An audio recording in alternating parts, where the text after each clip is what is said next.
Hey guys, welcome to episode 5 of the Average Gamer podcast. My name's Grant from Over the Edge. I'm joined by show regulars Sully from One Guy's Opinion and Joe Chip.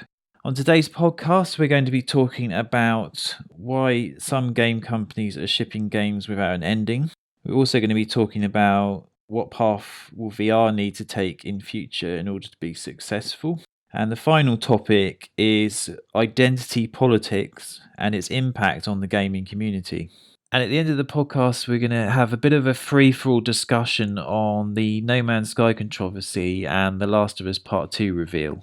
So let's start with my topic, which is a recent news item that I read where a game company, the one in question, which was Capcom, he found out that with the recent release of Dead Rising 4, the actual ending to the game is being shipped with the DLC. It's not on the actual disc that was released for gamers to play, which made me do a double take when I actually saw this on a news article. And I saw a video which was a follow-up video from a YouTube channel called Pretty Good Gaming, which I recommend that you watch, and we might be able to put a link in it to it actually. But I wanted to ask you guys' thoughts on this actual practice, because it seems to me quite an insidious practice. So you wouldn't actually release a movie where they just suddenly someone appeared at 10 minutes before the end and said, sorry, you don't actually have the ending to this. If you come back in 3 months' time and pay half the admission fee, you might be able to see the ending. Don't say that, Grant.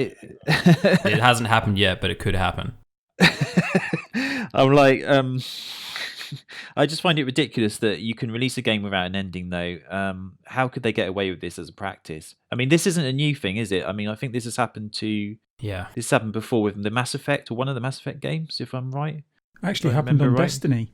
Did it happen on Destiny? Oh, well, right. Yeah, Destiny released the disc with it on the disc, and they tried to explain it away and whatnot. I think there was a lot more that happened there as well, though.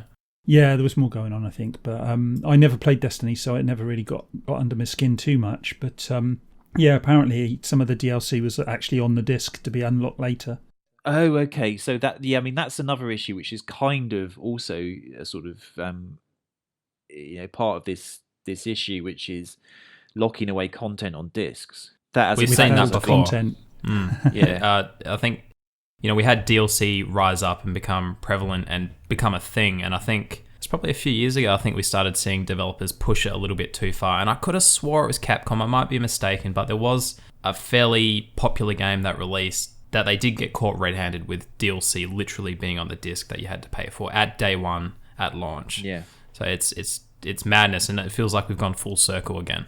I mean, a game like Dead Rising is a very popular game. It's a big franchise, and so it's going to be in the spotlight in terms of publicity on a lot of the gaming websites. So I wonder, the logic and of shipping a game like that without an actual ending and expecting people to pay another £15 or $30 to get the actual ending that they should have received in the first place. I mean, I just don't understand it at all as a practice. It makes no sense. Sorry, Grant, am I right in understanding that there are endings to Dead Rising, and there's quite a few different alternate endings, but none of those endings are considered the official ending? Has that been confirmed that none of those endings are the official ending? As far as I know, understand it. Yeah, that's right. There's like a final boss, but it's not the proper ending to the game. So I think, from what I remember about Mass Effect 3, there was a few furore about the ending. People didn't like it. So what they did is they kind of went away and rewrote it, as far as I know, for like the DLC, or they put a different ending in, and that was in response to the sort of controversy over the original ending. That's a slightly different issue to here, where they're kind of cynically expecting you to pay more money to get a complete game. Yeah, whereas the Mass Effect was free DLC, I'm pretty sure, because I remember being in that same boat when I played it. Yeah. I think that was more of a cock up. I think the whole Mass Effect thing than necessarily greed or anything sinister like that. Yeah. Yeah. I mean, I wonder. You see, if we've got this whole issue, this whole hot topic of microtransactions at the moment in games. You've got a lot of game companies. So I noticed a story today about how Activision slipping in microtransactions into Call of Duty more and more. I can't remember exactly, but there's something that Jim Sterling was talking about because he's obviously he's a very vocal opponent of microtransactions, full stop, in the gaming industry. But my fear is that if Capcom are going to be doing this with a high profile game, other companies will think they can get away with it, in other releases. It's almost like it's testing the waters, isn't it? Sorry. Yeah. It is, but we've seen them test the waters like this in a similar fashion before and it backfired. Like, obviously, they're getting hit with a lot of backlash and rage and hate, and people will boycott this game. But then again, they wouldn't be doing this if they didn't think they could get away with it to a certain degree, Like, that's why we see microtransactions in so many games, and we do see shady practices like this happening because they're getting away with it. And I think every time we see this happen, like, this is a perfect example of them pushing the boundaries again. Yeah. Do you think gamers are just sitting back and taking too much of this and they're not actually making enough of a stand against these sort of... I don't think they're sitting back. I think they're bending over and handing out the Vaseline. I think that gamers have basically taken this for so long now, and they keep taking it. And it started, started with season passes. And when season passes first appeared, you got one or two here and there, and they were like a 10 or 15 quid or whatever. And, we didn't like it, but it was only one or two games. And now every game has got a season pass, or nearly every game. Titanfall, not Titanfall 2. Thank you, Titanfall 2. You haven't got season pass, have they? No, they basically said they're going to give away all the content for free. Afterwards. Yeah, so go out and buy that game because... Well, they better because the game's failing. I know it's failing, and to a certain extent... It's a bit sad that the one game that hasn't got a season pass is performing the worst. The irony there is there's probably some gamers out there looking at it and going, it hasn't got a season pass. I'm not buying that. I think you're right. Yeah. They might be looking at it in a negative way because they look at the perceived value of the game and they think, well, if it hasn't got a season pass, it can't be worth very much. Exactly. When in actual fact, the game is actually pretty good, but it's been neglected because, obviously we talked about it before, the issues with it being released when it was and getting lost. But I don't know. I mean, I think you're right to the extent gamers are bending over and taking it far too much. And, I think the thing with DLC is if you look at a company like CD Projekt Red and how they handled The Witcher 3, they gave away so much free content with that game, and the DLC that they actually give you is almost enough content for another game in itself. Because if you look at the Game Awards this year, Blood and Wine, which is an expansion, actually won Best RPG, and that's a piece of DLC. It's not actually a full game, but it's 40 hours of content. Because they're a company that aren't cynical in how they treat gamers, but Capcom are. Aren't they? It's like a principle thing, isn't it? When you buy a game, you want to think that you're being treated fairly. So you go out and buy a game. A friend of mine, we were talking about this. We constantly talk about this.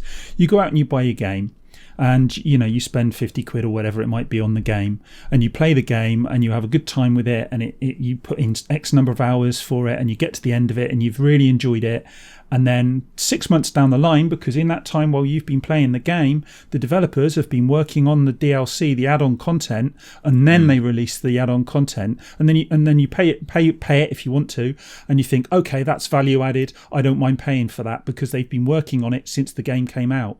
What we're seeing though is they've already got the DLC ready, and it is in effect withheld content. And in this, they've just taken it the next stage.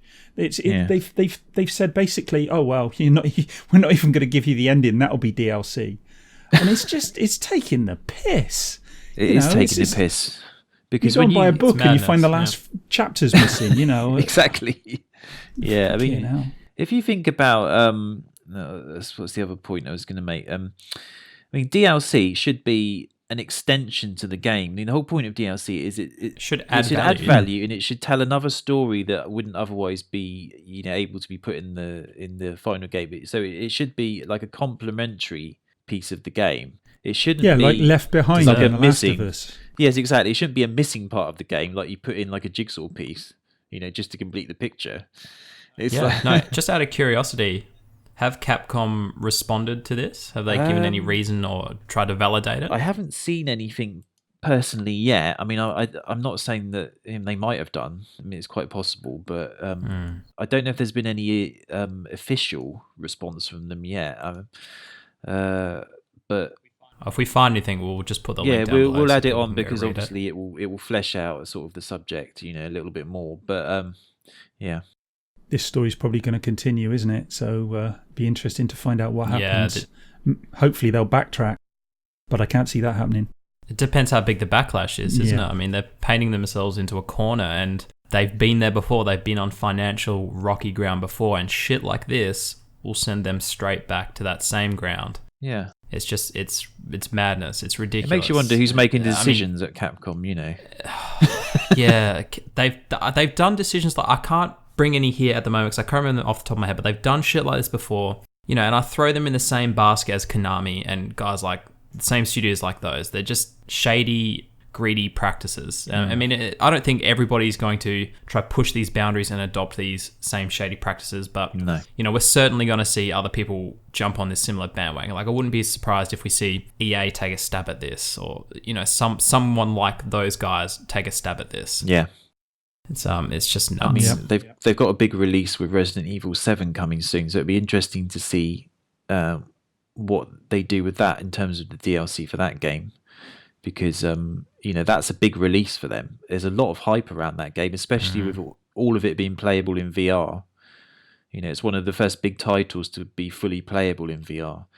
So, they've got, if they're going to earn the goodwill back from gamers, then, they better start doing it with how they treat that game, as far as I can see. Because They'll probably release it as Resident Evil 6.5 and make you pay extra for the extra 5.5. Yeah, you've actually got to pay for the VR feature, even though it's VR exclusive. It'll be like Game in the UK charging £5 to use like the VR unit. Capcom will say, well, yeah, you can pre-order this game, but we'll give you 15 minutes for 20 quid, or I don't know. They'll just come up with something ridiculous, Pay to play in the most profound way. Yeah. Anyway, pay by the hour. Yeah. Any way to wring more money out. Any way to wring more money. Okay. Well, I don't know if you guys have got any other comments you wanted to make on that. I mean, no, not really. I can say some swear words if you want to. Yeah. So 1, 2, 3. Fuck you, Capcom, and the horseshoe rode in on. Yeah. So we could get basically. We could get another hashtag instead of fuck Konami. It'd be fuck Capcom this time. Yeah, basically. So we're starting it here today. Yeah, Fuck we're going to start Capcom. a trend on Average Gamer. Start a petition. Yeah, exactly. Start a petition. Free the DLC. Exactly. Free that goddamn DLC. It's trapped. It's trapped inside a Capcom disc. Help! Help! I'm surrounded by Street Fighter characters. Okay. Oh shit. So yeah, let's move on then. The second subject we were going to talk about was, I think, Sully's, which was what path will VR need to take in the future if it's going to be successful. Is that more or less what you wanted to talk about? Yeah, no, that's basically in a nutshell. Because in my head, there's probably two paths that VR is going to take before I think it becomes even remotely mainstream or adopted by the masses. Because at the moment, you look at it, it's so fractured. I mean, we've got every man and his dog developing and releasing VR headsets. And there's no standard for the software being playable on all of these headsets. Like you would, for example, a TV. You buy any TV, you're going to be able to play any gaming console on it or any game or movie. It's a non-issue. VR at the moment isn't even remotely close to that, at least as far as content playback goes. So in my mind, the content's either going to be developed so it is playable on all of these systems, or if we see it stay and remain in its current state, we're basically going to see a lot of these systems die off because they can't get the software, and it's going to boil down to either one or two major players. Now, you could argue at the moment that Vive and Oculus and PSVR are the major players at the moment.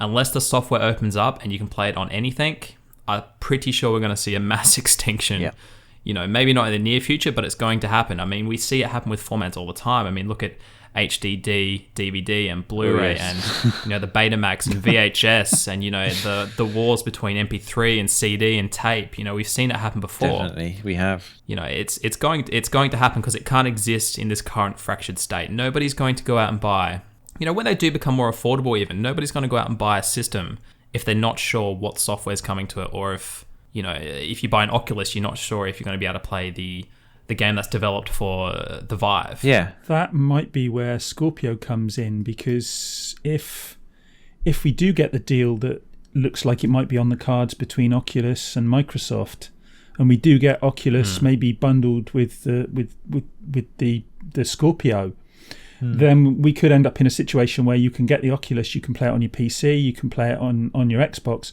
The thing there is, will you have crossplay between those games? And that remains to be seen. I mean, we've already seen, going back to Dead Rising 4, we've seen everyone's talking about crossplay. Well, Dead Rising came out and I was expecting it to be crossplay, and it's not. And so we've got so far we've got 4 games or something with crossplay.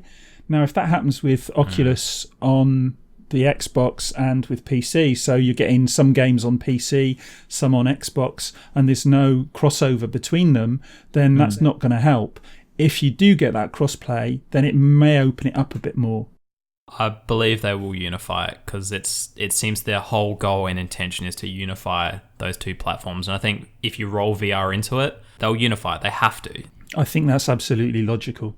Yeah, I can see that. I mean, if you consider that PlayStation has its own proprietary system, you can't expect Microsoft not to make some sort of deal with regards to either. I mean, Oculus is the most logical one, isn't it? Looking at it. I mean, I don't personally. I mean, you mentioned Betamax VX. You mentioned all these history lessons we've had with regards to technology, and when they're in like a battle for supremacy, it's normally the consumer will decide, or I mean, in the case of VHS and Betamax, I think it was the porn industry, wasn't it, that proved to the success of VHS, because I think you're right. That I remember reading something about it. I mean, that was a bit of a kind of freak example in regards to that. But sometimes the consumer will decide what's the simplest, solution for me. Never underestimate the power of porn. That's exactly right. Not PlayStation, then. Unless you're talking about Fallout 4. I mean, I don't know if you guys saw the statistics about when Fallout 4 launched, did you, regarding Pornhub? Oh, yeah, no, I heard about that. I read something about that, There was a massive dip, wasn't there, in the visits to Pornhub? Massive dip in Pornhub traffic when Fallout 4 released. And I think it was at about 1 a.m. in the morning when people burnt out on Fallout, it spiked, it skyrocketed. So obviously people went and watched some porn and went to bed. They got frustrated after playing Fallout. I think it was pretty... Frustrated by all the bugs, yeah. Oh, shit, my character lost all my possessions. Quick, go to Pornhub. So I just wonder, is it going to end up like I mentioned earlier, which was the PC licensing model, which is where basically you get manufacturers making essentially one VR unit for the home, which is like the personal computer that's compatible. If it runs Windows, for instance. So are we going to end up with that kind of model? Because I think what you said earlier is correct. I think the market even now is too crowded, and I think in order to fully benefit the consumer, we need just one system, and we need a standard. Standard, generic, sort of homogenized system of VR. Because, like I said, otherwise the consumer won't go for it, because they'll just. Well, we're stuck in the middle now. We're literally stuck in the middle, and with the consumers yet to decide a path. And I think you're right. We will ultimately decide which way it's going to go, but I feel like it's even progressing even slower now, because of VR by nature is an accessory and it's peripheral. It's not a necessity like upgrading to the new format of video or a TV or something like that. So I think it's happening even slower. It's VR at the moment is for enthusiasts. It's for technology enthusiasts. It's not hit the mainstream because of its price and the fact that it is a peripheral. Like you say, it's not essential. It's not like a TV is essential. It's not like a computer is essential. That's not to say that it couldn't hit, like you say, this mainstream model where you have people making one system, all these different manufacturers licensing one VR system. I think that's the best route to go from a consumer perspective. But whether that will actually happen, don't know. Oculus backtracked on that though, didn't they? Because when they were first mooted release, they were talking about it being interoperable Open between platform. exactly. And so then it came out, and obviously I don't know whether this is to do with the fact that they paired themselves with Facebook, and Facebook wanted to lock it down, but a lot of people were getting very annoyed about it, and that kind of killed Oculus a little bit. It was a Kickstarter promise, wasn't it? I think it was, yeah. And so, that created a lot of bad feeling for Oculus. And so Vive's kind of picked up from that a little bit, I think. Yeah. But people aren't going to go out and buy it if they're not sure what they can. Well, you've said this already. What they can play on it. What's going to be available. And when there's promises made and then those promises are backtracked on down the line, it makes it even more uncertain for the consumer. You're not going to go out and buy stuff if you're not sure what's going to go on. No, absolutely. Case in point, it's exactly what we saw with HD, DVD, and Blu-ray. Yep. People wouldn't invest in a platform because they weren't sure where the studios lied with their allegiances to the format. Yeah, and the studios didn't exactly make it clear either, did they? They, No, so they definitely caused not. this almost long drawn out kind of death of this one format, which we saw with HD DVD, and then suddenly it went from these titles and these movies being released in the shops and then being in a bargain bin discount, like a couple of weeks later, because Blu-ray had effectively. It's sort of won by default almost. I don't really know what happened, but it just sort of nobody was really interested in HD DVD. I think there in some respects, I think that Blu-ray won out simply because it had much better marketing. Yeah. Because I had both systems, and when it first came out, I would say that HD DVD was actually the more finished system. Blu-ray was still fucking about with standards and stuff. It was, but wasn't. I believe Blu-ray was technically superior as well. Yeah, wasn't it it? was, At least I think. marginally Well, technically superior. Because it was uncompressed versus compressed on HD. There wasn't much in it. I think that was one of the big arguments. It was more to do not at with all. what the capabilities were in terms of, I think, the layers that were available, if I remember rightly. I mean, it's coming off the top of my head, but that was theoretical. Actually, when it actually came out, there wasn't a great deal to choose between them in terms of what they are actually offering in terms of capacity and what you could put on the discs. No, one last interesting side note when you talk about the battle between Blu-ray and HD DVD was a big turning point could have been the fact that Blu-ray was included with the PS3. Oh, absolutely. That's a good point, actually. Wasn't there an HD DVD add-on for the 360 that you could get? Yeah. There was, yeah. It was pricey though. Yeah, and that's it's not as difference between that and something being an integral part of the machine, isn't there? I mean, that's a fundamental difference in itself. It's handy to have though. Once they released the software for it as well for PC, so you could then rip HD DVDs, which I've done. Purely for personal use. Yeah. Absolutely, yes. This kind of dovetails into maybe what we're seeing now with VR, with PlayStation adopting creating their own VR, and Microsoft adopting. It's pretty much a given that they're going to pick up Oculus. Yep. Could this be the turning point, like it maybe was for HD DVD and Blu-ray? Like, is this now where we see one become more dominant, being PSVR and Oculus? Do they kill off everything else now? I think because they've essentially tapped into a mainstream kind of device and market, haven't they? Well, I think you're right. I think what could happen is we could get a filtering down of, like you say, you could get Vive pushed out a little bit, because you've got, obviously Sony have got their proprietary system with their own PSVR, and then assuming that what happens with Oculus with the Scorpio happens, you've essentially got a choice of two systems. I could see Vive being pushed out quite easily in that kind of model, in that sort of reckoning, and we might get a similar experience to what happened with Blu-ray and HD DVD. Like you say, they might be a battle that goes on, and it might come down to whether the Scorpio, for instance, when it's released, how much of a market share the system can gather. My only fear is that the Scorpio might splinter the existing Xbox market, considering they've just released the One S, and then not long ago was the first Xbox. So it's an interesting time. It'll be interesting to see what happens with the Scorpio, actually, what it will do to the market. I think the other thing as well is where's the price point going to be? Because if you look at the Scorpio is going to be, a premium product, and I did read some stuff the other day where Microsoft were intimating that maybe it's not going to be quite as expensive as people were thinking. But, Damage control. well, yeah, we don't know what's going to happen until we actually see the price. Who knows? But when you consider that Oculus is somewhere around about the £700 mark, something like that. It's about that, yeah.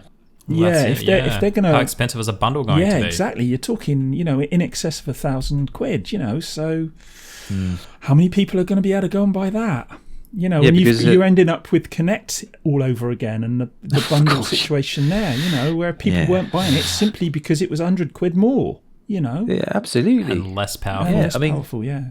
I mean, they might do some deal where if they are going to bundle the Oculus Rift with the Scorpio, then you might get it a bit cheaper, but they can't make a loss on the actual unit, on the Oculus unit, because it's so expensive to manufacture in the first place. Yeah. And Microsoft will probably not want to take a loss on the Scorpio because if you're going to be selling a brand new system at a loss, what sort of signal does that send out? Well, then again, the PS3 and the Xbox 360 were both sold at losses, I believe. They were marginal losses, considerable amount of time. Yeah, but then they made it up with software. But I think it depends how much confidence you've got in your software sales, doesn't it? If you think you're going to make it back, then it's worth doing. Yeah, because Sony make a profit on the PSVR unit at the moment, which and they make a profit on the PS4. So it'd be interesting. I don't know where we'll end up, but I have a feeling, it could be a battle between two units, like you say. It's a shame because I've heard. Sorry, I was just saying it's a shame because I've heard that the Vive's actually a pretty good system, but that could explain the rationale behind closing down the Oculus a little bit. It gives them a bit more control of the market, especially if it becomes bundled with the Xbox. Yeah. And then it really is squeezing out the Vive. Well, I don't think the Vive is necessarily doomed to death if, we do see these two VR units succeed on console. I mean, they've still got the backing of the Steam store. No, not necessarily. I mean, I think it's certainly not inevitable. It's a good system. But what you've also got to look at with the Vive, I think the Vive is slightly more complex to set up and use, which I think counts against it a little bit in terms of how much mass market penetration it could get. Because you still require a decent PC system to run it. Yeah, and not to mention, if it is constricted to the PC platform in general is more of an enthusiast market, and I'd probably argue that, I haven't got nothing to back this up, it's off to my head, that probably there's more gamers on consoles than there are PC. Yeah, I would say there were, quite considerably more. I mean, I don't know what an average PC game sells, for instance, but I know that you mentioned Fallout 4 earlier, and that sold like something ridiculous in the first 24 hours, didn't it? And that was that was a lot on PC, is what I'm saying, compared to console. So, it's not to say Vive, I wouldn't like to see Vive die out because I think it's a good system, but like you say, the market tends to dictate what wins in the end. At the moment, we're at, I think, still in the early stages. Yeah, but it's not sustainable. We're going to see a mass extinction event, and then it's going to boil down to, we're going to come back to the beginning where we just basically had one or two systems, and they're going to win out depending on how they're positioned. And I think you look at the Facebook and Oculus deal with Microsoft, it's going to happen. Like, Microsoft will not go forward without having their own VR system. It's going to happen. Oh yeah, absolutely. But I think once you've, like you said earlier, once you've tapped into a console, either being Sony or Microsoft, you've almost hit the home run. Because you've got Microsoft backing it, and you've got the developers which are already developing exclusive software for those systems. Yeah. The idea of cross-play in a VR system is quite exciting to me as well, because I think it'll really explode in terms of development then, perhaps. I think it's going to be a little while. We've already talked about this before, that we haven't really seen anything significant in terms of software yet for VR. There's some interesting stuff, but nothing that goes, you've got to have this. Yeah. And I think that, if we see that next year or maybe the year after, and you've got this with the Scorpio coming online, and you've got, Oculus bundled with it, or, as an add-on for it that you can use on your Scorpio and on your PC, and cross-play with those games, then it starts to look like a really attractive proposition. Yeah. I think once we start seeing those recognizable franchises hit VR, like, for example, for me, if Scorpio comes out and Halo 6 comes out, with Scorpio support, bang, I'm there. I don't care how much it costs. I would spend $1,500. I don't care. Yeah. There's no amount of money that would stop me from playing. There's no amount of money that would stop me from getting that. Obviously, I have certain requirements you'd have to meet. I don't want to be looking around. I don't want to have that jaggy movement feeling. I just want to be inside the Chief's helmet, and I want his helmet to cover my peripheral vision, and that's it. I just want it to be a screen that covers my peripheral vision. That's it. And I just want to hold the controller. I want to play. If that happens, I'm basically going to bend over. I'm going to tip my wallet out onto the ground and just say, take all my money. Yeah. Your marketing burst in corporate company's wet dream, I think, by the sounds of it. Give him Master Chief. Throw it at him, yeah. Give me Master Chief. Yeah, take me Master Chief. I'm just thinking if there's a game that I would do that for. I don't think there is, but well, maybe The Last of Us Part 2, but I doubt they were just going to release it in VR somehow. No, but that's what it's missing though. It's missing those killer apps. Yeah, you're absolutely right. Yeah, or the recognizable apps at least. It hasn't got any of that. You've got a lot of bite-sized games, haven't you? Like quick, short one experiences, like an hour or so, like that Batman game and Job Simulator and games like that. But it's not got anything that's like a killer, AAA sort of meaty title. Yeah, and I think now that it is on the consoles, especially with PSVR, and I think once Oculus probably hits the Scorpio, I think, once we start getting into that, then we start to see, those recognizable franchises hit VR, and VR starts to become a more attractive and appealing item. I mean, I think at the moment, you could argue that PSVR should already have those franchises available in VR, but I honestly believe it's a technical limitation and it's a power issue with the PlayStation. I don't think they're powerful enough to put Uncharted 4 in VR. It's a technical issue. I think you're right. I don't think we'll see that till the PS5 or Scorpio. I think you're right. I think it's hard enough generating what it does at the moment.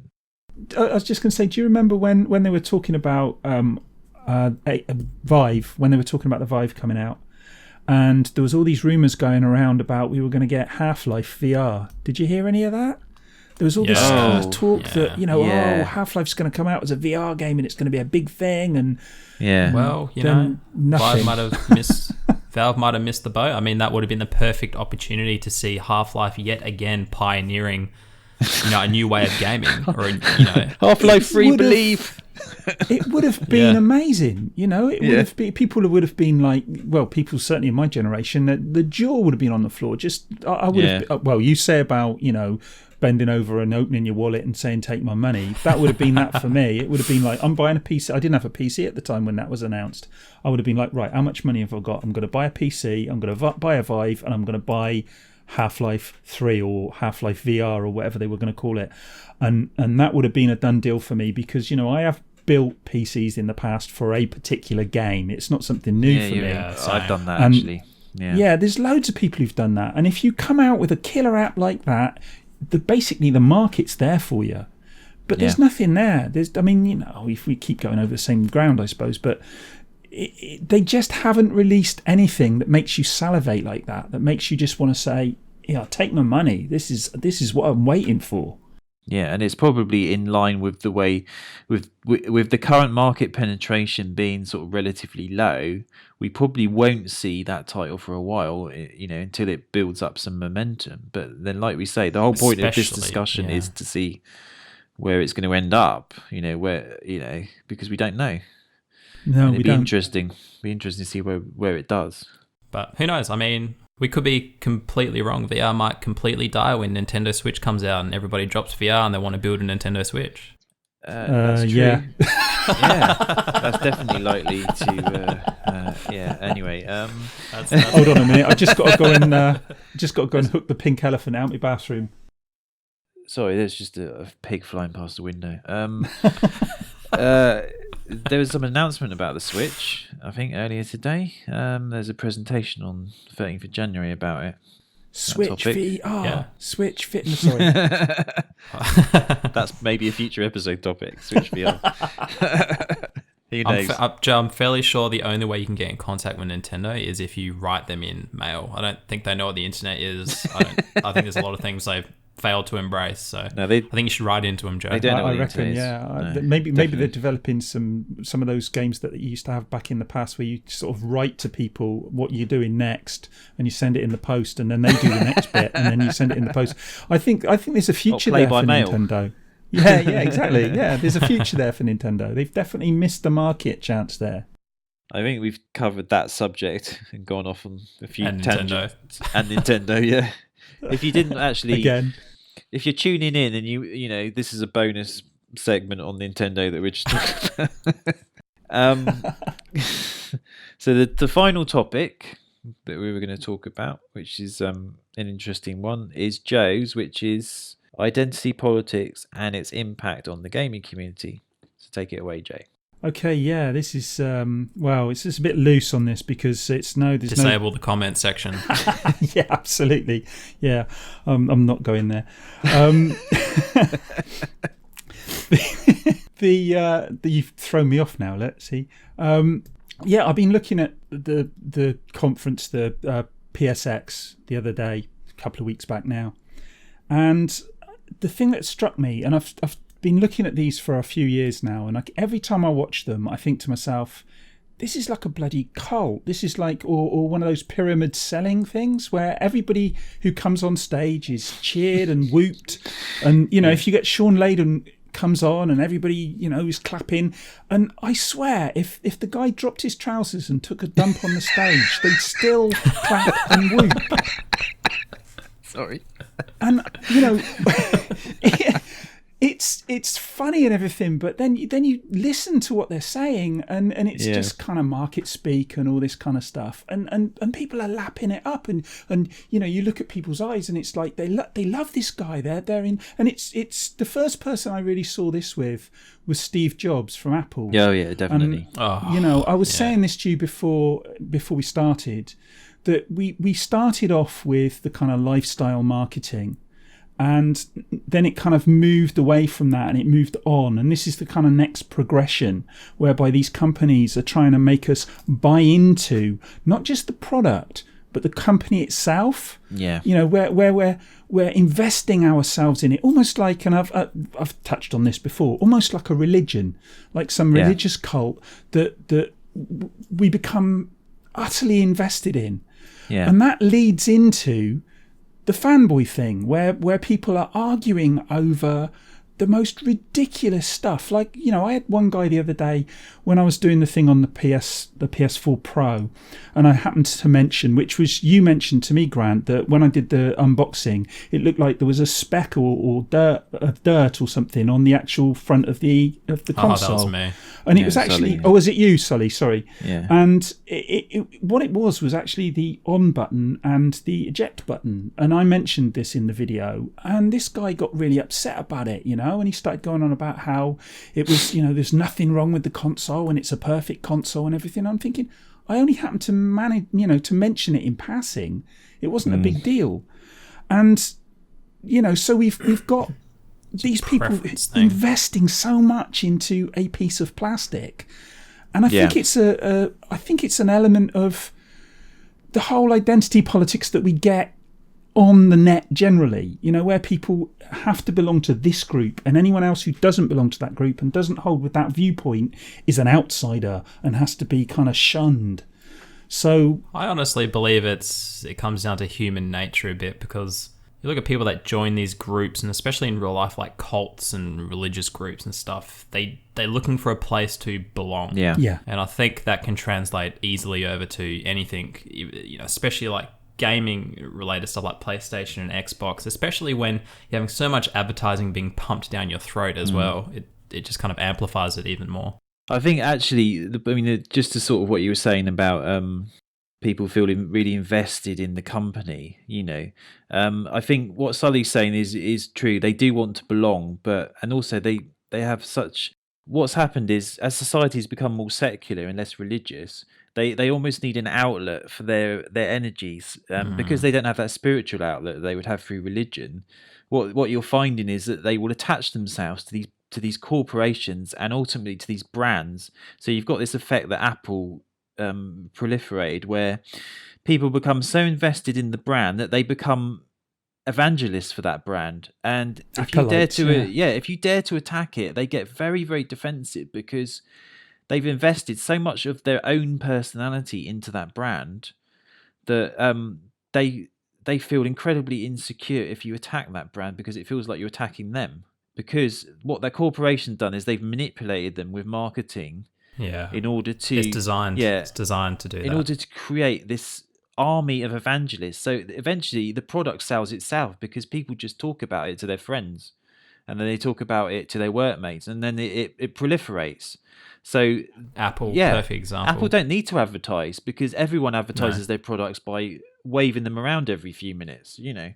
So it's the same with and all the PSX thing is an extension of that. You know, you have people that will support Xbox or Sony or Nintendo, and Nintendo is, in my opinion, probably another perfect example. Similar to Apple, like Nintendo can do nothing wrong in the eyes of Nintendo. In the eyes of the true so believers. Loyal. It's way bigger than Sony or Microsoft. They're very, very sort of fiercely loyal Nintendo fanboys. You know, there's clear mistakes and limitations to Nintendo products as there are with Apple, especially Apple. Yes. Especially in the past with Apple products. Yet you bring those issues up to an Apple fan, and it's like you're trying to convince a Christian that God doesn't exist. You know, it just falls on deaf ears. It doesn't even acknowledge. Yes. You talk through them. You know, you talk about identity politics. The fact is, the corporation wants to own your identity, and that's how they own your identity. They own it by effectively marketing the product to you, building up that enthusiasm, and then they're almost taking back your identity because you've willingly invested it in their company. So they become sort of like, it becomes such a symbiotic relationship but it's a slave relationship, because that's interesting actually, because it's you said willful there, and it's like a willful giving up of your critical faculty. Yeah, it is. That's because it's a process that occurs through this whole marketing machine. That's, you know, it's very deliberate, and it's very kind of carefully manipulative on the behalf of the company. They know exactly what they're doing because they're using psychological techniques in order to get people attached to this brand. Because once they're attached, it's unlikely that they're going to detach themselves unless something happens in order to something bigger or better. Yeah. And that's where there's another parallel as well, because those people who do detach from that brand, they're treated very much like somebody leaving the fold in a religious community. Like outcasts. They're shunned. You know, you talk about, people talk about flip-floppers and and traitors and I've heard all this. Exactly. Heard all this kind of language that's being used about people who have just decided that actually I prefer the PlayStation now to the Xbox, or the other way round. You know. I'm not a fucking flip-flopper. I've just made a choice and a decision which I believe benefits me.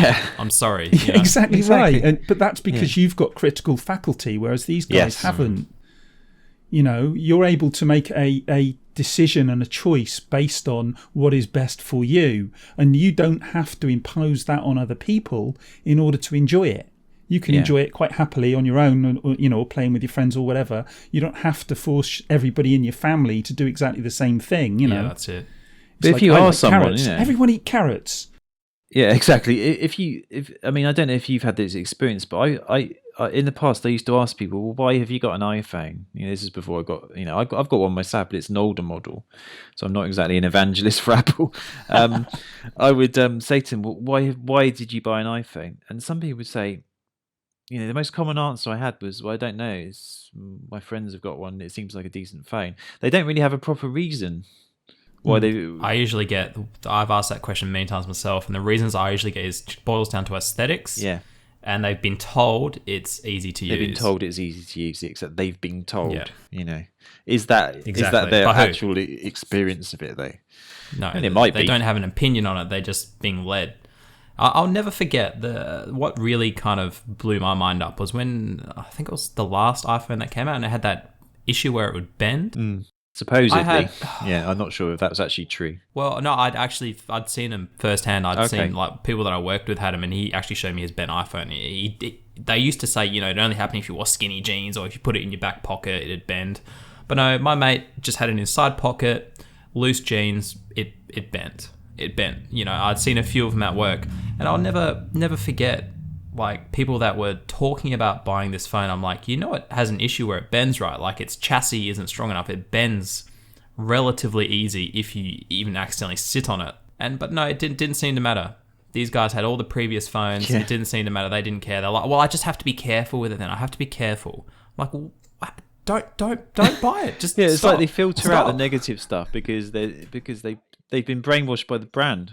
They somehow reasoned. They kept every person. They reasoned it away somehow, yeah. And they pushed aside the negative and they pushed on and they bought it. What do you mean it's bent? It's got a curved screen. It's all the rage now. It's like it's like you're talking about a religious cult leader, you know, but he's a sexual deviant, you know, he has sex with all these different women. No, he's just he's spreading the spiritual light through, you know, his copulation or something. They'll make up some excuse as to why, you know, through his holy fluids. Through his holy fluids, yeah, exactly. Yeah, I'm sorry if anyone's religious here. I apologize. But... yeah. But you get this. Actually, you get the same look in going back to the conferences again. You get the same look in people. You know, you get that look when you get the religious nut who stops you on the street and is trying to sell you one of his Bibles or whatever, and he won't let you go. And he's got that kind of look in his eyes, like he knows something you don't. And he's kind of the world's. That's crazy. You know?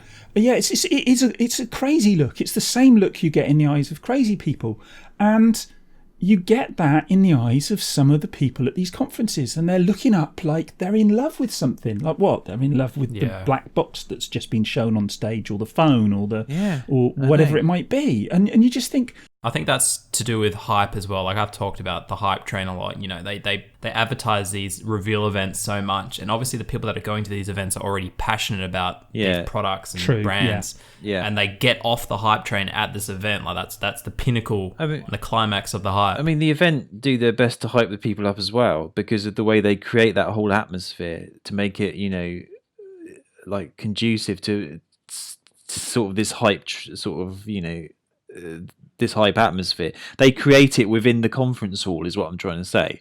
So it's kind of like a generated kind of fake atmosphere where it's like when they used to when you go to a gig, for like a comedy gig, you know, you get like a warm-up person or something. You know, they get the crowd going deliberately so that, you know, it appears that the main act is more successful or funnier or wittier or whatever. So the crowd are more responsive. But it's true, you know, the people themselves are responsible for building up hype with games. You know, they do it through these events. If you watch these events, and there's a whole sort of cult that's built up around people reacting to watching games. It's like a second-hand industry where people get, you know, it's like they get enthusiastic themselves watching people at a conference get enthusiastic about the next Last of Us game, or, you know, I got excited about that, but I wasn't whooping and hollering when I heard it was going to be released like some sort of rabid dog. Yeah, you know? Exactly. and you knew it was inevitable, and this was just the excitement because it's finally come. Exactly. Yeah. Losing your mind like a fangirl at a Beatles concert. But why do we build up all this hype around games? You know, but it makes you wonder, because it's partly why we've got this issue with games like No Man's Sky. That was hyped to death, and there was no good reason for it. Yeah, and there was the guy who came up with gave out the information about it was going to be delayed. Do you remember this story? The guy actually got burned. He was getting death threats and all sorts. That's right. And all he did was basically break the story that No Man's Sky was going to be being the operative word, was going to be delayed. Kotaku, wasn't it, or something like that? One of the journalists. On Kotaku? I think you're right. Yeah, and it was insane. And what exactly did he do wrong? Yeah. It wasn't like he was even coming out and saying it's delayed because it's shit or something like that. You know, even then, I still wouldn't have understood the reaction. But if he'd have come out and said it's being delayed because, well, it's shit, then okay, people might have got upset with that, even though they'd not seen the game yet, so they didn't know whether it was shit or not. And if he'd seen it, then he might have a point, you know? Yeah, in retrospect, he probably should have said that. Exactly, yeah. But he Probably did. should have just shit. put it on Steam and as a Greenlight project or an early access. We stirred it up. We stirred up the hornets, and there's now. You wait. Well, yeah. No Man's Sky fans. They're going to be after us. I think they've probably like the zealots who leave the fold, the apostates or whatever they're called. They're the ones who become the most vehement against it. So they're probably the ones who are actually shouting most about No Man's Sky now. Actually, the ones who are the ones who are most invested in it. You'll still get the hardcore who won't give up on it. Sorry, Joe. I still get comments on my No Man's Sky video still claiming that Sean Murray's taken our money and he's now drinking cocktails on a beach somewhere. Even though he's returned, he's made tweets, he's working on the game, he's talked about the updates. No, he's taken our money and he's not working on it. Technically, he has taken our money, but he's working on the game at least. And I have heard that the game's a lot better now, and I will go back and have a look at it myself and see what I think. It's not really my type of game anyway. But I admired the vision early on, and I liked the idea. Yeah, the fact that they were talking about things like the golden age of science fiction and being influenced by that was really exciting to me because that's an area that I'm really interested in, and so all that was really exciting to me. And even though I thought, well, it's not really my type of game, I'm not really into all that sort of management style stuff, I still thought, well, it's worth supporting it for that reason. So I part of me still hopes that it does turn out to be a decent game, and it's looking like the most recent patch has actually made it a lot better than it was. Yeah, the Foundation update. Ever be, yeah, exactly. Which is an interesting name actually. Foundation, Arthur C. Clarke. Sorry, exactly. Asimov. Sorry, Foundation. Sorry, I'll get that. That's right. Yeah, my dad was a sci-fi enthusiast. It really was a game that should have been like an early access model. I think you're right. I mean, it makes me wonder why. Sony are partly responsible for putting it in, on the pedestal in the way they did in terms of the hype train. I think Sony have got a lot to answer for there, actually. Yeah, it makes you wonder why they do this sort of practice. No, I made a video about a while ago how they were quite happy to stand by. There's no way they didn't know what state No Man's Sky was in. Exactly. Sean Murray and the team would have communicated to Sony like, this game isn't where we promised it was going to be at. And they were quite happy to stand by and let Sean Murray go off the rails. And then post-launch, they threw him under the bus and they distanced themselves from him, saying he didn't have a PR team. Like, well, fucking hang on. Shouldn't have you been his PR team? I'm not being funny, but I think Shuhei Yoshida is responsible for a lot of that. I mean, he's head of the studios, and he would have known, he would have played that game prior to launch. Yeah. And, he's a pretty straightforward guy. He should have been a lot more forthright about the state of the game, but maybe he told them to release it. I don't know. You don't know exactly what was going on behind the scenes. No, you don't. With that game. I think they just saw dollar signs and we'll patch this up when it struck me as Machiavellian though, because you said earlier on that you wondered why Sony allowed this to happen, but it's like it's a no-brainer in a way. They push it, and if it turns out great, then they can get the glory. If it turns out shit, they just say, well, it was his fault. Yeah, they stand back and wipe their hands of the whole thing, and say, exactly. Whoa, yeah, so they can't lose in a way, can they? Because okay, we're heaping some shit on them now, but the fact of the matter was, the person who got the vast majority of the flack over this was Sean Murray. Yeah, it constantly reminds me of Peter Molyneux and Fable. I just always come back to it. It just fascinates me because, like you mentioned before about people being able to build hype or sell anything like Steve Jobs. Peter Molyneux, in my mind, is like the ultimate final form version of a person like that. Like he could polish a turd and tell you a magical story about it, and you'd buy it, and it wouldn't be till months later that you realise you have a piece of shit. And boy, did he weave some fucking tales! It was incredible, and yet he still, for the time that he spent with the Microsoft studio, I think it was Lionhead. That's right, yeah. Time after time and after time again. I mean, yes, it did get progressively better, from Fable 1 to 3 with his promises. He did rein himself in a bit as the series went on. But at least with number 1, like, he promised so much that never came to fruition. Yeah, but he would go to these conferences and he would talk about features, and the devs would go, "What's he talking about? That's not in the game." Yes.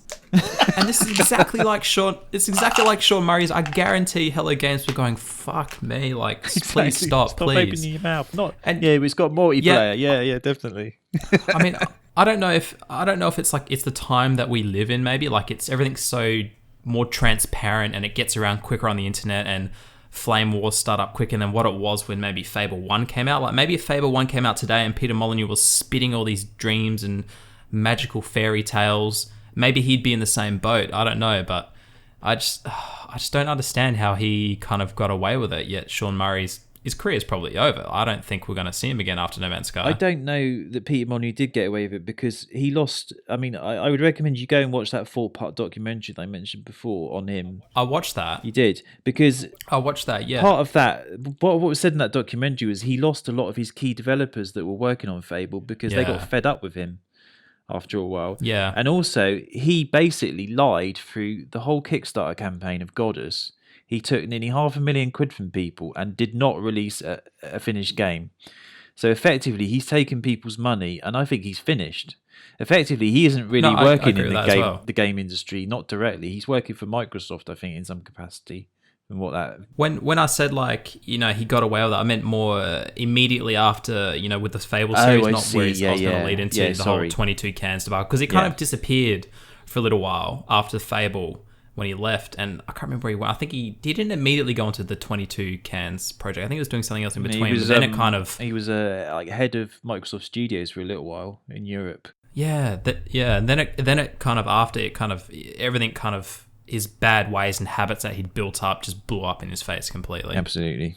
I think that might be something to do with maybe working with a smaller team as well. Obviously, working with Lionhead on a game like Fable, like they delivered a much more final package and cohesive package than what No Man's Sky was. But then you put Peter Molyneux in a team, a smaller team, which have clear limitations. He's overpromised, and he's with a team that can't deliver. Yeah, it's a tiny studio, Hello Games, and yet their game was hyped to the extent where it was almost treated like a AAA game, but it was never going to be one.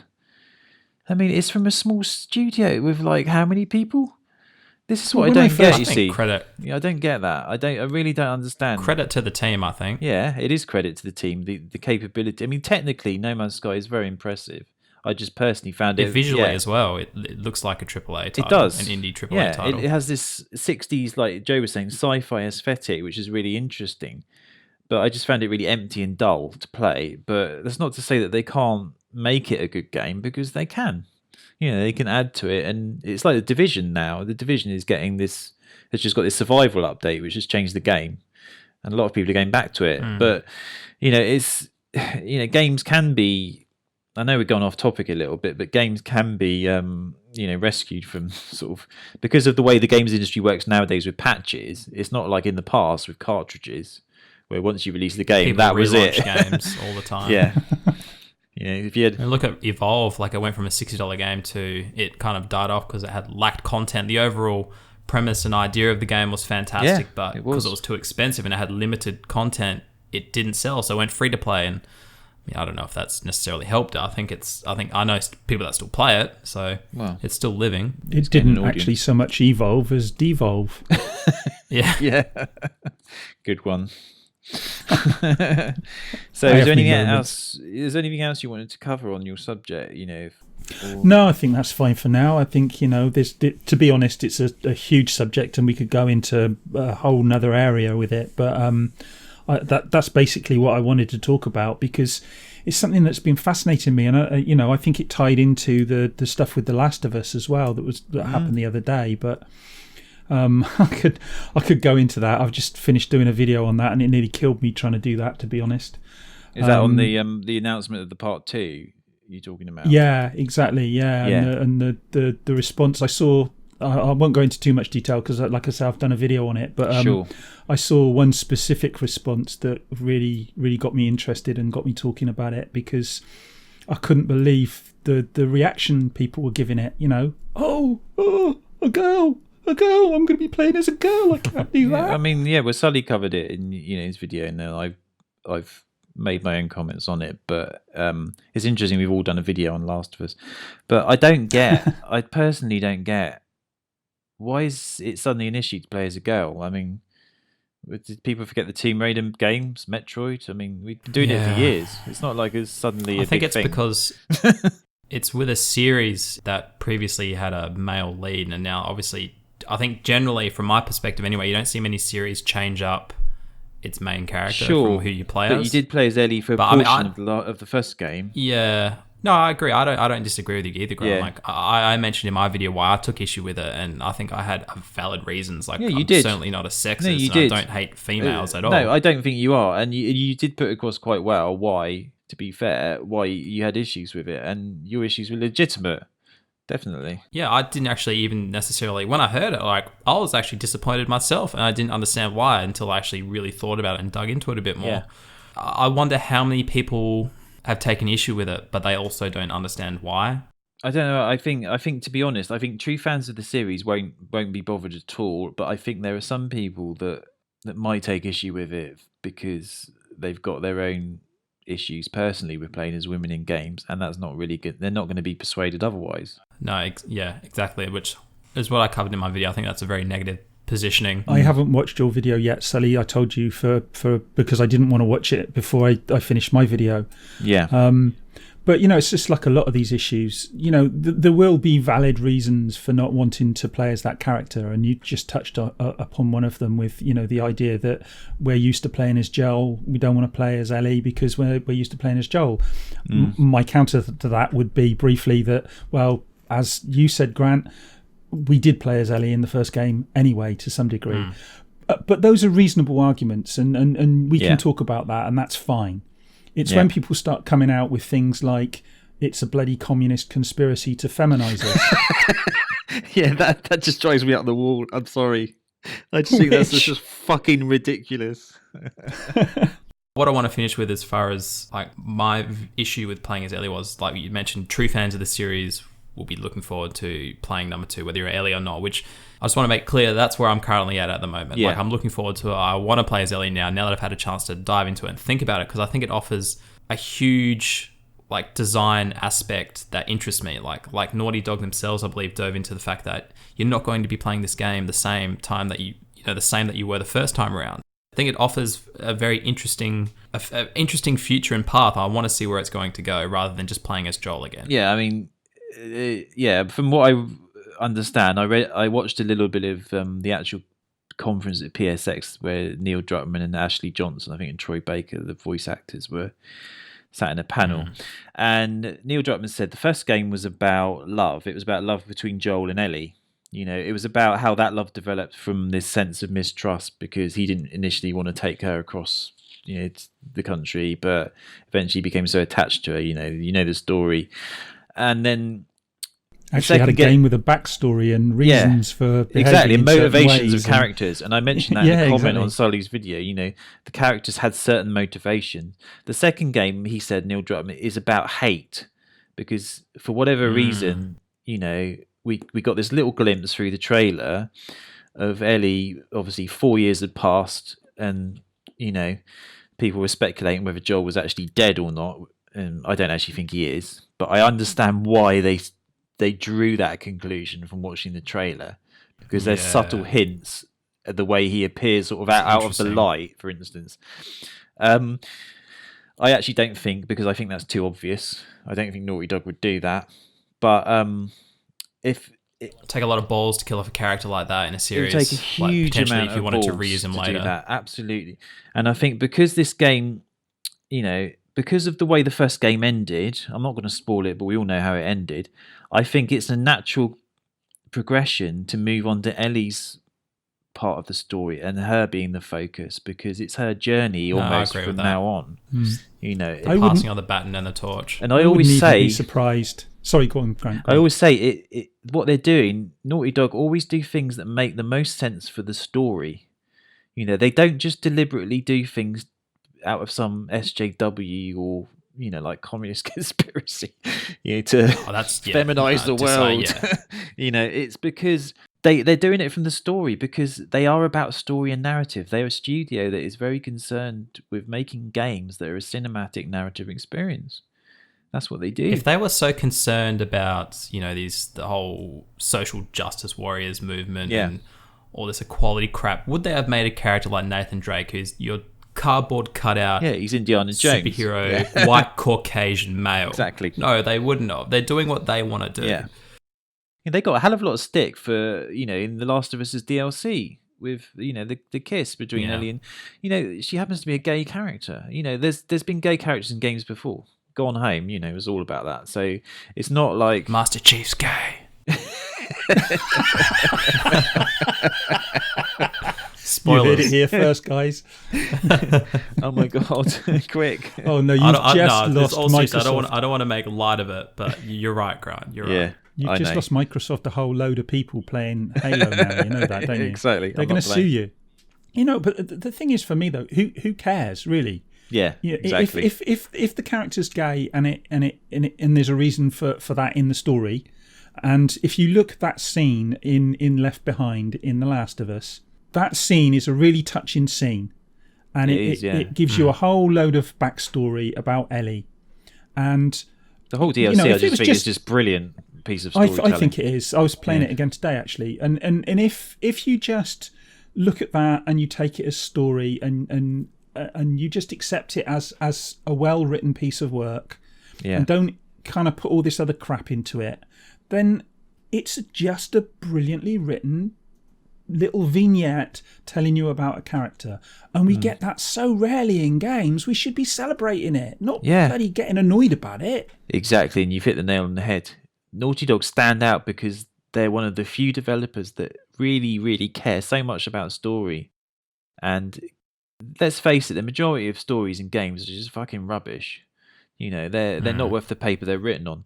And you get a company which actually bothers to make the story the central point of the game, and and suddenly people forget that, or they push it to one side because they've got their own agenda, and they forget that this is a game company making the game that they want to make. At the end of the day, we should be grateful for the fact that they're making such brilliant games, to be honest. Yeah, doing something different. It's like they're naturally embracing what's already been missing from video games anyway. Yeah, they're trying to bridge the gap. This kind of diversity between movies and games. And they're doing it because they want to do it. They're not doing it because they feel they have to. Yeah, exactly. I mean, some people would argue that, but I think it's pretty clear when you look at Naughty Dog's history. Just look at their track record. Sorry, this is exactly the words I used in my video, actually. We're going over some of the ground of my video. I basically... No, it's fine. I'm quite happy to go over it again. And, I actually said in there, look at their track record. Do you think they've got a good track record? Do you think we should be giving them the benefit of the doubt? Yes, of course we should, because they've got a great track record, and let's wait and see what they deliver.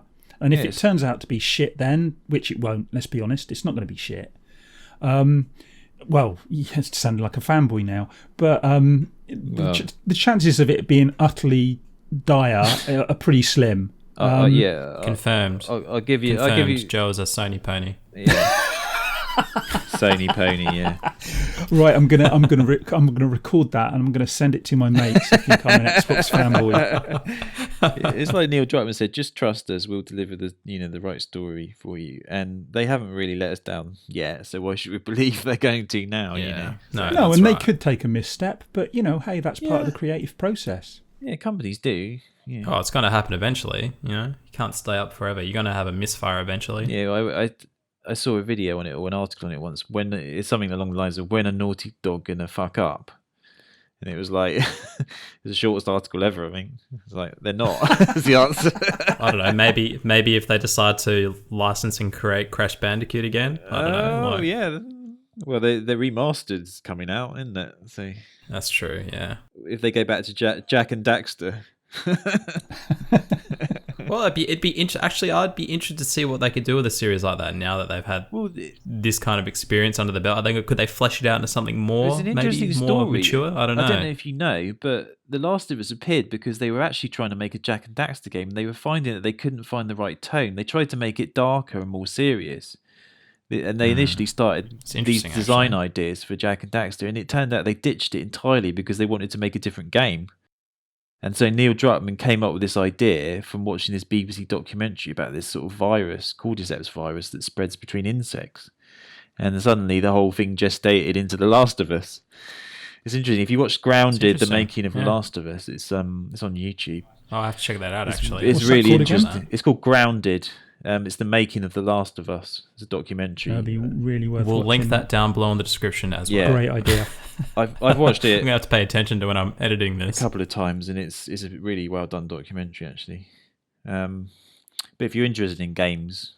But the gestation you described there of how he came about developing The Last of Us, or, obviously part of a team, Yeah. but how that came about, that doesn't sound like, a lot of game development.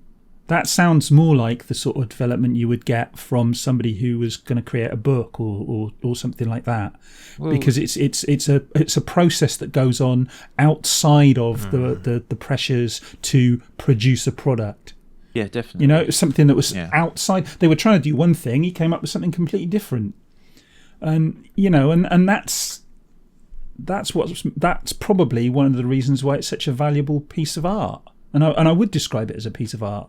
Yeah, I definitely would. Yeah, absolutely. I mean, I think he approaches it almost... I think you're right. It's like a book, but it's also a little bit like the way films are made, because essentially you germ of an idea, you create a concept around that idea, you flesh out that concept, and then start storyboarding it, which is similar to film. And I think the documentary goes into it, but you'll see it's kind of like a cross between a film almost and like a book stroke script. It's the vibe that you get from the game as well. Yeah, absolutely. Yeah. And but it's much less like a production line than you would get with a lot of games, which feel very much like they've come off a production line. They do. Let's hit this point and this point and this point and this point, and let's have this control mechanism. And it's all about kind of it's a very prosaic creation process. It doesn't really think about story and emotion and all those kind of things. It's just about, you go here, you go there, you shoot this, you do that. No, and at the end, the game's titled Call of Duty. Yeah, exactly. Exactly, yes. I mean, if you look at who's trying to copy Naughty Dog, I suppose the Tomb Raider series is a little bit, which is ironic because, Uncharted copied or almost probably copied Tomb Raider. And now it's gone back to the beginning with Tomb Raider copying Uncharted. But Tomb Raider's cutscenes make me laugh compared to the Naughty Dog ones because the acting is just so wooden in them. I mean, it doesn't spoil the game because I like the gameplay, but you can see so much of the DNA in the Tomb Raider games of Uncharted. You can see how much they've borrowed the way that they create these little action vignettes, and the way that Nathan Drake does that. It's very cinematic. It's interesting. Credit to Nolan North, fantastic. Oh, he's brilliant, yeah. And Troy Baker, he's a good actor. Yeah. They both seem to be in everything that's released. Well, you understand, especially Naughty Dog games. I mean, exactly. Argue that part of their success would be due to these two voice actors. I think they probably don't get enough credit. Ashley Johnson as well. Obviously, as Ellie. Yeah, they're the actors that push these scenes through. Like if you replace these guys with other actors that aren't up to the same quality, I'd argue that some of these games wouldn't have been as successful. Yeah. I mean, I used to joke with my mates years ago when I was a teenager at the time, so when we used to watch Australian soap operas. They said it's always the same actors in them. They just move between the different ones, and it's like the games industry where the major AAA releases always have the same voice actors, but that's for a reason. It's because they're so good. And they're so versatile as well. Yeah. They don't just sound like the same person. Yeah. Like Nolan North played Flying Robot in Destiny. Like he voiced that, and you would not get that from. I didn't. Yeah, no, he replaced I've forgotten his name now. Peter Dinklage, the small guy. Yeah. Yes, he replaced him because he wasn't available to do the DLC voicing, so they completely replaced him with Nolan North. He's fantastic, better than Peter Dinklage. Like he's fantastic, but he's so versatile. That's why he can do all these different roles for all these different games and studios. Yeah, when you consider Nolan North's had that small part in The Last of Us as David, and his voice sounded completely different, because he managed to disguise it. He didn't sound like he normally does. And of course, when I was doing my Shadow Complex video, I thought that voice sounds familiar, and it was Nolan North in that as well. the main character. So yeah, he gets around. Okay, well, we've run at like an hour and 22 minutes now, so maybe time to wrap it up. Yeah. A lot of editing there, Sully. Yeah, thanks guys. Sorry. I was thinking we could carry on for another hour. Yeah, I know. Oh, okay. I'm just going to go take a shit where you talk, Joe. He's going to take a huge dump on the stage. Hold on. Okay. Yeah, start whooping and hollering. All right, do you want to take us out, Grant? Okay, thank you for listening to another episode of Average Gamer. As usual, we'll put links to our channels in the comments below, and we'll be available on iTunes, and you can also find us on Twitter, and we'll put those links as well below. So in the meantime, thank you for listening, and we'll see you in the next episode.